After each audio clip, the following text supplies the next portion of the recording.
This is Mac OS Ken. Apple relents in South Korea. Baseball, hot dogs, apple pie, and Apple TV Plus might be a thing. And something strange is going on with Apple's private relay.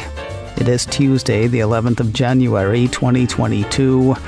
I'm Ken Ray, and this is news from Mac OS Ken, brought to you by yours truly and sponsored by SimpliSafe. Get 20% off your security system at simplysafe.com/macosken. This show is also sponsored by BetterHelp, online counseling that's there for you. I read a pretty insightful Twitter thread a while back. Part of it said, people are collectively burned out. Attention spans have shortened. Fatigue is real. This is true of literally everyone. They said it was true of literally everyone. I'm not given to such sweeping statements. I will say, though, that does seem to be the case for a tremendous number of people. If you are one of them, there is help out there. BetterHelp, sponsor of today's show. Let's say you would like to talk to somebody, a professional who can help you with, all of it. Answer a few questions, and BetterHelp will assess your needs and match you with your own licensed professional therapist. BetterHelp is all online, so your counselor is on your tablet, on your computer, on the phone, wherever you need them. I mostly worked with mine via text and the occasional phone call. Works the same for you, too. You and your therapist connect in a safe and private online environment. That means you can find somebody who deals with exactly what you need, not just somebody who's nearby. And yet you get the same protections as you would headed to somebody's office, the same confidentiality, and you get help. As a listener, you'll get 10% off your first month by visiting today's sponsor at betterhelp.com/macosken. That's HELP. BetterHelp.com/macosken. Join over 1 million people who have taken charge of their mental health. Again, that is BetterHelp, HELP, BetterHelp.com/macosken. And thanks to BetterHelp for sponsoring today's show. It looks like Apple's fight against alternative payment methods for the App Store is over in South Korea. Apple Insider says it seems Apple is giving in and will allow payment methods besides its own in the store. In September, says the report, South Korea passed a law that would forbid App Store operators such as Apple and Google from requiring developers to utilize first-party payment systems for in-app purchases. Now the piece has Apple indicating that it will go along with the law, though how and when remain mysteries. The piece has the Korea Herald quoting a statement from Apple that had Apple saying, "We look forward to working with the Korea Communications Commission and our developer community on a solution that benefits our Korean users. Apple has a great deal of respect for Korea's laws and a long history of collaboration with the country's talented app developers. Our work will always be guided by keeping the App Store a safe and trusted place for our users to download the apps they love." The piece indicates that Apple will provide an alternative payment system at a reduced service charge as part of its compliance plans. Again, though, the hows of the thing are still unknown. The plans do not provide a date as to when the policy would take effect, according to Apple Insider, nor did it disclose what the reduced service charge would be. I am not a baseball fan. Nothing against it, just not a huge fan of it. Got into football for a season or two, got really into hockey for a while, took an interest in boxing for about 5 minutes in the mid-1990s. Baseball just never grabbed my attention. I say all of that to let you know that when I cover a baseball story, it's not because I care about baseball. I do not. But this could be a huge story for Apple and its services side. The New York Post ran a report Monday saying that Apple is in serious talks to broadcast Major League Baseball games. It's not like Apple would be the exclusive home of Major League Baseball, According to the Post, the package MLB has been attempting to sell is weekday national games that ESPN recently relinquished. ESPN will no longer have regular Monday and Wednesday games. The ESPN games were not exclusive in local markets. It's unclear at this point if Apple would be allowed to wall off these select games from regional sports network coverage or not. The report likens the potential Apple deal to one between Amazon and the National Football League. That deal is seen by the Post as bigger than this rumored deal, though, since it will see Amazon become the exclusive home of NFL Thursday Night Football in the fall. That deal apparently cost Amazon more than $1 billion per year, according to the piece. It's thought that the Major League Baseball on Apple arrangement would cost Apple less. Both Apple and MLB declined to comment for the Post piece. If the rumored deal between Apple and Major League Baseball ends with games on Apple TV+, it would be a nice addition to Apple's services business. That side of the Cupertino company got a lot of virtual ink from Apple on Monday before the South Korea story. The company issued a very long press release singing the praises of various services, as well as for the segment as a whole. Quoted in the release, Apple Senior VP of Services, Eddie the Butler Q, who said, with over 745 million paid subscriptions, Apple continues to connect the world's developers, artists, and storytellers with users across more than 1 billion devices, delivering powerful tools, content, and experiences that enrich their lives in profound ways every day. Message for creators: we are where the paying customers are.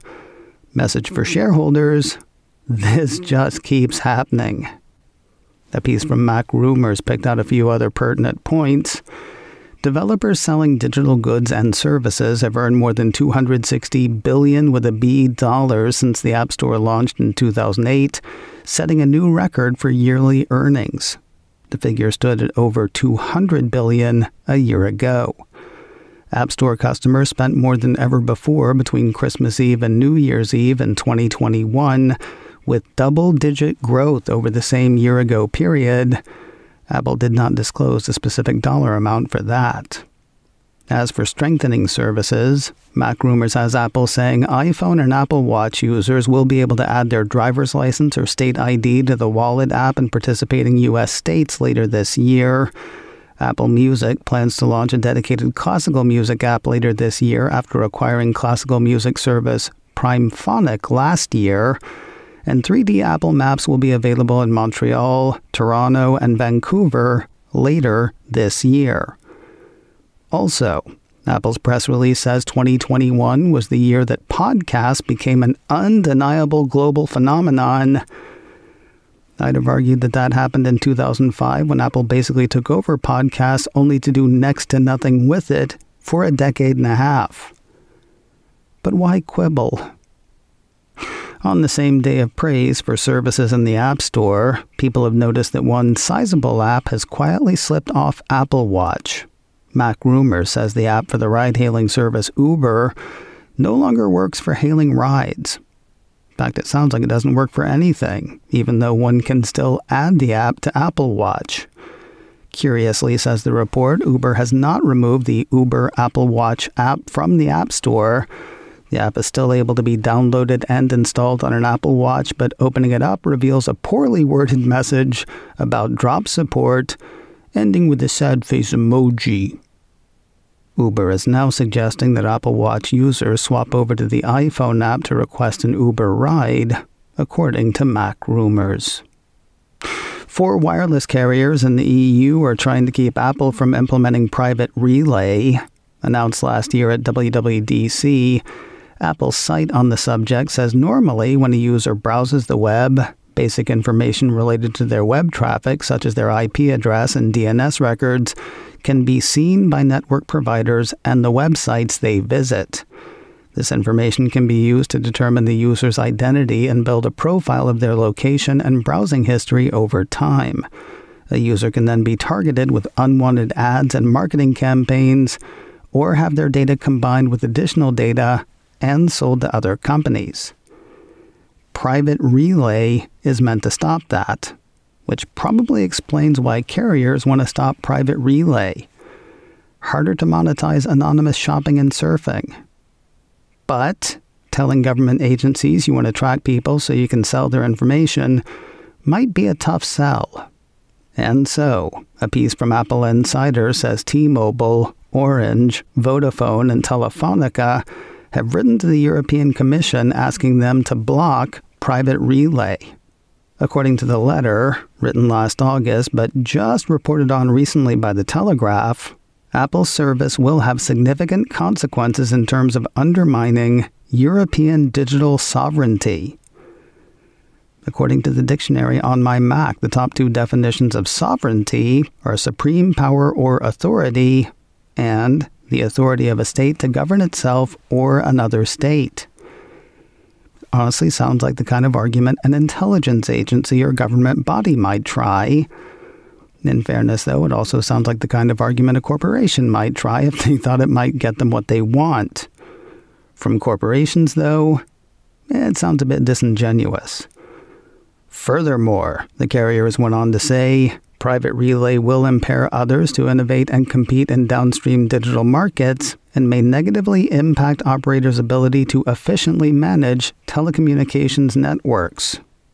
No word on what response, if any, the EC has offered the carriers. Silly European carriers asking permission to block a thing. A piece from 9to5Mac indicates that T-Mobile Sprint here in the U.S. has gotten around private relay by simply going around private relay. Actually, it sort of sounds like Big Fuchsia has done that both here and in the UK. In the UK, says 9to5Mac, carriers including T-Mobile, EE, and others have already started blocking private relay usage when connected to cellular data. Now the site says they're doing that here too. According to the report, this means that T-Mobile and Sprint users in the U.S. can no longer use the privacy-preserving iCloud private relay feature when connected to cellular data. When attempted, 9to5Mac says the Settings app throws up an error message explaining, your cellular plan doesn't support iCloud private relay. With private relay turned off, this network can monitor your internet activity and your IP address is not hidden from known trackers or websites. So your cellular plan doesn't support you using it without them seeing what you're doing. It used to be if you weren't paying for it, you weren't the customer, you were the product. Isn't it fun to be both? If you're a T-Mobile or Sprint user who's neither seen the message nor had any trouble surfing under private relay, give it a minute. According to 9to5Mac, the change does not appear to be network-wide just yet, but rather it appears T-Mobile is in the process of rolling this out. This means that some users might still be able to use iCloud private relay when connected to their cellular network, at least for now. The situation could also vary based on your location or plan. Or it could be a big misunderstanding. A few hours after the initial story, 9to5Mac got an update from T-Mobile that had a spokesperson for the Un-carrier saying, customers who choose plans and features with content filtering, e.g. parental controls, do not have access to the iCloud private relay to allow these services to work as designed. All other customers have no restrictions. The only problem is some of them seem to think they do. Users who've reached out to 9to5Mac, as well as some of the site's own staff, have run into the private relay problem, even with no content filtering enabled. They are waiting to hear again from T-Mobile. Apple, meanwhile, does not seem to have commented on the issue. More news in a moment, but first a word from Simply Safe. Ring in the new year with the best home security system of 2021, according to U.S. News and World Report. Secure your home and do it for less with Simply Safe. Right now, the good folks at Simply Safe are giving macOS Ken listeners 20% off their award-winning home security, and Your first month is free when you sign up for the interactive monitoring service. 2 things I like about SimpliSafe are its flexibility and simplicity. Every home is not the same. So when it comes to home security, it makes sense that one size does not fit all. That's why SimpliSafe lets you choose just the cameras, sensors, and other peripherals that are right for your home. As for simplicity, I had my sensors, base station, and keypad installed in under an hour. That was me by myself. No appointments, no strangers in the house. It seriously couldn't have been simpler. Of course, getting all that at a lower price is great as well. So hurry. Take 20% off your SimpliSafe system, and your first month is free when you sign up for interactive monitoring service. Visit simplisafecom/macOSKen. SIMPLI. Again, that's simplisafecom/macOSKen for 20% off your entire system. It looks like HomePod Mini is headed to Sweden in the foreseeable future. iMore says Apple has sent a few of the relatively smart speakers to testers in that country ahead of an official release. The problem appears to be getting the thing to understand Swedish. According to a machine translation of a report from the Swedish language website Teknivecka, it all happens so that an external party that is not Apple sends out a HomePod Mini to selected testers who will then integrate with Siri every day by saying a bunch of different phrases. So far, the Swedish support seems to be a couple of months away. The test has been going on for 8 weeks, and several of our sources say that Siri has difficulty answering several fairly simple questions. Well, it's in Swedish, isn't it? As HomePod Mini eyes other shores, Apple's drop-kicked one of its other standalone speakers. Mac Rumor says the Beats Pill Plus Bluetooth speaker is gone daddy gone.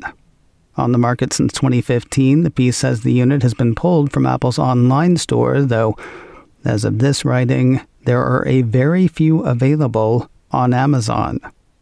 With the discontinuation of the speaker, Mac Rumor says the Beats line now focuses solely on headphones, and there is no longer a Beats-branded speaker option, nor does Apple offer a battery-powered speaker. And finally today, the Beats Pill Plus wasn't Apple's only hardware casualty on Monday. A piece from Apple Insider says the Cupertino company has also deep-sixed the Beddit Sleep Monitor 3.5.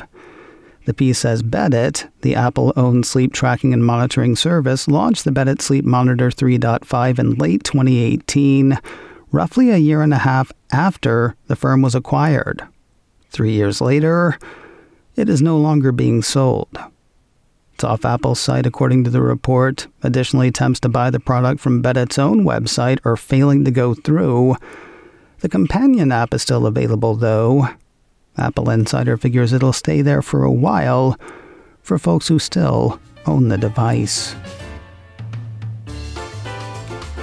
macOS Ken, brought to you by me and sponsored by BetterHelp.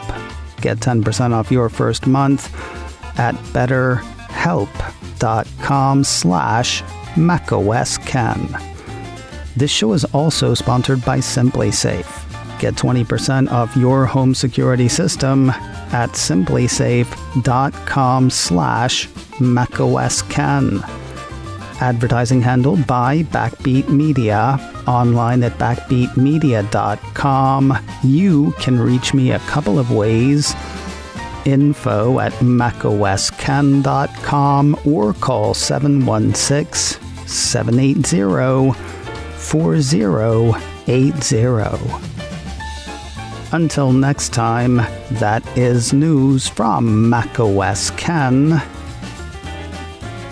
I'm Ken Ray.